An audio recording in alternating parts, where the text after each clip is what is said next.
right, you squares. Since we've been talking about marriage and relationships and stuff like that, especially on my Black Pill Gnostic page, and even what was going on with Dr. Umar and Rebecca Lynn Pope and relationships, marriage, and courting, and all that kind of crap, right? I found this video by Psychax. He's a PhD psychologist, and he talks about red pill subjects. And this one was interesting because he was talking about marriage and his meaning of marriage and what it was actually designed for. And it's something I've been noticing over the past, I would say 20 years or so, give or take.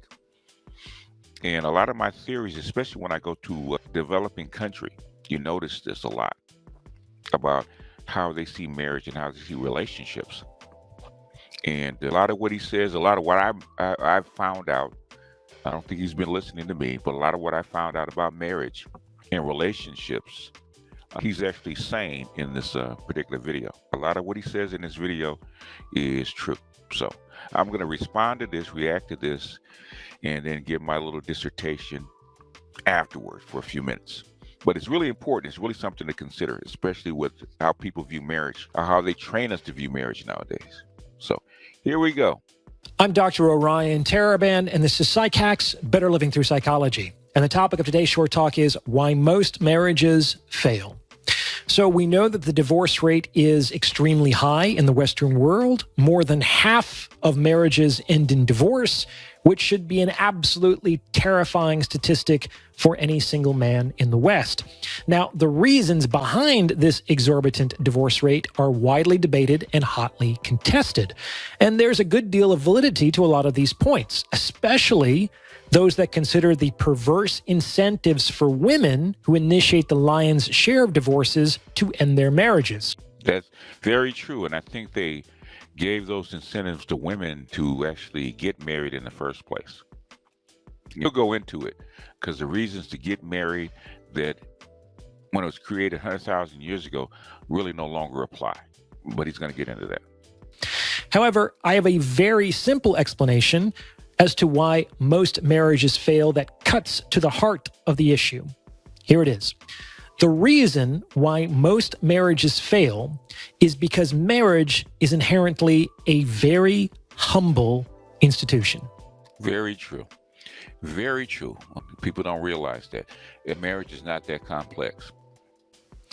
And because of its fundamental humility, it cannot support all the extra bullshit that people are subject to piling on top of that institution. Like a bridge that collapses when it takes on too much weight, marriage is just not designed to support more than what it was built to do. Very true. Very true. I couldn't agree more. And at the end of the day, what a marriage was built to do is to provide a context for people to come together and raise children. Boom. Boom. That's it. Everything on top of that, everything that people are subject to piling on top of marriage, the love, the romance, the exclusivity, the duty, the religiosity, the sacrifice, the security, the legal status, the social consequences, the financial incentives, is heavier than what the institution of marriage was designed to support. And of these many things, it is love, in the sense of romantic love, that is heaviest to bear. Very good, because love, as we define it nowadays, doesn't mean love, because love, the way it used to be, is sacrifice. Now we define love as happiness, which is really hard to support. The prevalence of the love marriage, which is a conflation of two very different things, the love affair and the domestic partnership, is fundamentally to blame for the situation we find ourselves in today. Marriage wasn't designed to be both a structure for raising children and a container for passion and fulfillment. That is true. Okay. Fulfillment doesn't come through a marriage. You know, when they put two people together for marriage, to bring two families together to raise children properly, they didn't consider the couple's happiness in that. That just doesn't make sense. Lamborghini does not make minivans. And love is just one of many additional things with which we are inappropriately subject to burdening marriage. We see a similar trend in contemporary attitudes towards work. For instance, the function of a job is to provide people with an opportunity to earn money in exchange for a service. That's it. Everything on top of that is additional weight that the institution of a job was not designed to support. Facts. A job was not designed to be fulfilling. It was not meant to be a source of meaning. It was not meant to provide you with an identity. And it certainly wasn't designed to be exciting or fun. The institution of a job was created to provide people with the opportunity to earn money in exchange for a service. Anything on top of that is more than the institution was fundamentally Facts. He's spitting. He's spitting. designed to support. It is not necessarily a problem when a job that pays well is not fulfilling. Facts. The problem is expecting fulfillment from a job that pays well. Facts. Do you understand? Now, before I go any further, if you're liking what you're hearing, please consider sending this episode to someone who might benefit from its message, because it's word-of-mouth referrals like this that really help to make the channel grow. You can also hit the super thanks button. It's those three little dots in the lower right-hand corner, and tip me in proportion to the value you feel you've derived from this episode, because it's your donations that make all this happen. Thank you for your support. And I'll try to put the link to this video in the description in case you want to give them a thumbs up, in case you want to give them a share, in case you want to give them a comment. So, work and marriage are humble institutions. And for a very long time, marriage was basically understood to be a kind of work. That is, it was two people who joined together to accomplish a specific purpose, namely to raise children. True. That's why even Kevin Samuels said marriage was about duty and not about love. You didn't have to love the person you were doing this with. Hell, you didn't even have to particularly like them. Much like it is unnecessary for you to love or even like your coworkers in order to do your job. You don't get to choose your coworkers, and for a long time, people didn't get to choose their spouses. But you kind of found a way to make it work because, that's your job. No one really expects to work at a company where their coworkers are their best friends. That is both unrealistic and unnecessary. However, people have no problem believing that their spouses should not only be their co-parents, but also their best friend. Those that consider the perverse. And that's a female talking point. It's a very female talking point. Purpose, namely to raise children. You didn't have to love the person you were doing this with. Hell, you didn't even have to particularly like them. Much like it is unnecessary for you to love or even like your coworkers in order to do your job. You don't get to choose your coworkers, and for a long time, people didn't get to choose their spouses. But you kind of found a way to make it work because, that's your job. No one really expects to work at a company where their coworkers are their best friends. That is both unrealistic and unnecessary.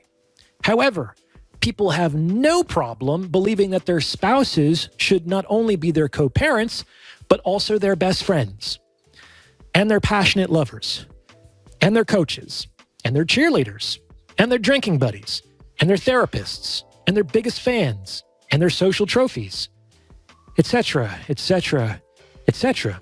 Yeah, and most of that is female. Because back in the day, man, it was very common. Go back to the honeymooners, back to the marriage comedies in the 50s and 60s. A lot of guys hated their wives. They really did. Called it the old battle axe. But the thing is, that was your job. That was your duty. It should go without saying, but no one person can be all those things to anyone else. And this is why marriages fail. We want it to be more than it is, and so we expect our partners to be more than they are. One of my favorite authors, Kurt Vonnegut, had an interesting take on this. This is from one of his later collections, God Bless You, Dr. Kevorkian, and he writes, okay, now let's have some fun.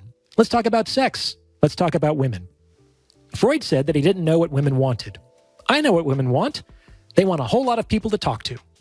What do they want to talk about? They want to talk about everything. What do men want? They want a lot of pals. and they wish people weren't so mad at them. Why are so many people getting divorced today? It's because most of us don't have extended families anymore. It used to be that when a man and a woman got married, the bride got a lot more people to talk to about everything, and the groom got a lot more pals to tell dumb jokes to. Yeah, in other words, marriage used to be bringing two families together. Even my children, basically, they were raised by a whole village. So even though me and my ex didn't get married, right? Even today, man, when we go to funerals, weddings, all that kind of stuff, we all show up as a family. We all still show up as a family. My grandkids have 3 or 4 houses they can actually visit.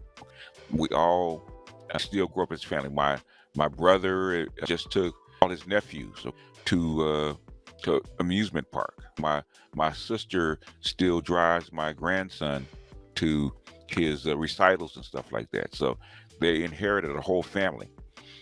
Even what I call my in-laws, right? Even though we never got married, they're still my in-laws. We still go over the house. We still have to do chores. We still have to do favors for them. So, and we're really the only family that they still have. So they're still close to us. So basically, bringing two people together like that brings together families. But most of us, if we get married nowadays, are just one more person for the other person. The groom gets one more pal, but it's a woman. The woman gets one more person to talk to about everything, but it's a man. The couple has an argument. They may think it's about money or power or sex or how to raise the kids or whatever. What they're really saying to each other, though, without realizing it, is this: you are not enough people. End quote. That is absolutely correct. The reason why most marriages fail is because you are not enough people. You are not supposed to be enough people. You are never designed to be enough people. And you cannot be enough people irrespective of who you are and who you decide to partner with. The idea that one relationship should replace and supersede so many other relationships is a recipe for disaster. In my opinion, for marriage to be saved, it needs to be returned to its essential state, which is one of simplicity and humility. The thing is, it can't be saved like that is because the need for children in this modern era pretty much erased. In an agrarian society, you need as many hands, as many children as possible. So you had to have a man and a woman that had to stay together for a very long time to raise all those children, to raise the children for the society and for the extended family, for it to grow and prosper. That doesn't exist anymore. So the reason they actually get married in the first place, the way it was designed, no longer exists. This probably isn't going to win me a lot of fans, but we don't even have to conflate marriage with religion. Indeed, the idea that marriage isn't fundamentally a religious institution will be difficult for many people to consider, but that's the fact. For example, did you know that marriage didn't become a sacrament of the Catholic Church until 1563? 1563. That's 16 centuries after the birth of Christ. However, this isn't necessarily surprising if you understand that marriage is fundamentally an instrument of social control. Boom, how to organize people. Because it creates stability at the social level, right, not to have a bunch of orphaned, directionless children running around. Yep. And so marriage didn't really become important to the church until the church itself became an instrument of social power and control. And on a personal note, I don't put any stock in an organizational rule that applies to the followers, but not to the leaders. Jesus was not married, and he preached that there were no husbands or wives in heaven. That is, it is an earthly institution. Nor are the leaders of his churches, popes, priests, and the like, they're not married. The Buddha was single. Judaism's greatest king, Solomon, had 500 wives. Islam's Muhammad had multiple wives, etc., etc., etc. In fact, I can't think of a founder or head of any major religion who was monogamously married. But I'm sure that's just a coincidence. So marriage got conflated with religion a few hundred years ago. Then it got conflated with love a couple hundred years ago. Then, as Vonnegut observed, it became isolated in the nuclear unit after the dissolution of the extended family. Exactly. Say it again. about 75 years ago. And today, we're at the end of 50 years of upheaval and uncertainty about culture, gender, and tradition. Yep. Marriage today is absolutely unrecognizable from marriage several hundred years ago. Facts. Like, it's wild that we still use the same word for it. And I'm afraid that until we collectively isolate and clarify the many conflated ideas that have created this chimera of an institution, the situation will continue to deteriorate. To save marriage, we need a return to simplicity, a pragmatic open-mindedness, or both. You may disagree with me, but that's my take on it. What do you think? Let me know in the comments below. And if you've gotten this far, you might as well like this episode and subscribe to this channel. You may also consider becoming a channel member. All right. Basically, what he's saying is, and I agree with him, marriage is not a belief. It's not a holy sacrament. What it is a instrument to organize people. And that instrument is over 100,000 years old in its various forms. The Jawa tribe, they have been isolated for 60,000 years. They have monogamous marriage. They're arranged marriages. So they put men and women together to raise children. Exactly what he said. That's what it's always been. That's what it's always been. To raise children and then bring families together if they were of opposite tribes or opposite groups. That's what it was for. And we put all this stuff together and we change it to a different environment. Like the environment it's in now, there's really no need for marriage for the most part. We should have a different mechanism for raising children. And we put all this pressure on, well, the government and the society puts all this pressure on men and women to actually have kids so that the society can be sustained and the population can be sustained. The problems that you're having is incentivizing people to get together for particular reasons. And they knew, the Western society knew, once you gave women way too much power to their children, they're going to take their kids, take the property and leave. And the more power you gave them, basically to bribe them to get married, the more they became disinterested. In the Black community, 80% of the marriages actually fail. They absolutely do. 80%. And over 80% of the divorces actually filed by women in the Black community, if they decide to get married. And I think Black people are ahead of the curve. There's no value in getting married in this environment today. So as you change the environment, change the laws, change the reason that people do get married, and lock them in to where it's not easy to get out of, then marriage is going to die. The women are not really incentivized to get married in the first place, so they don't push for it. And guys are definitely not getting married because it's a negative for a man to get married. But, so you have to convince men with all these platitudes and all this psychobabble, all this socialization for them to actually get married and have kids. When you look at the bottom line and you look at it in a practical manner, there is no benefit for you having kids or getting married. There isn't. Now, people say, well, you need to keep your genetic line going. You need to have a legacy for the future. And those are all wants. They're not necessities. This society does not have a need for you to have children or anything else like that. It can be organized in a completely different way. And I'm not saying that you shouldn't get married or want to have kids or have children, but in this environment, man, it is so negative that the government doesn't incentivize it. And women that do want to get married, because women do have a biological imperative to have children. It's very strong. It's built in. And they do want help with their children, but they don't want to be under a man. They don't want to live with somebody that they don't like because the society has not trained them and socialized them to actually be in a marriage and fulfill their duties. They don't. Just like you don't cross against a red light because you've been trained all your life not to do it, or you don't go steal from your neighbor because you've been socialized and trained not to do it. Same thing with marriage. We don't incentivize or train the man or the wife to actually get married and stay married no matter what. My parents, they weren't always happy with each other. And sometimes They even hated each other. But the thing is, the duty to stay married and raise children was stronger than their likes or dislikes. And until we get to that, as he says, basically, marriage as we know it is probably dead. And that is the black pill truth of it. Anyhow, that's all I wanted to drop. I thought this was actually important because what he's saying, if you look at any anthropology book, you're going to see the same thing. You'll see the exact same thing. All instruments, which marriage is an instrument, is tied to the environment and the task that they're endowed with. When you move the environment, you remove the need, marriage is going to die. Kids are no longer necessary for society.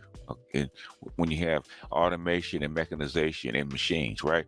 You don't need human beings anymore, or as many. So guess what? And when they start producing the babies that they need to actually sustain a population, marriage is going to be even worth less.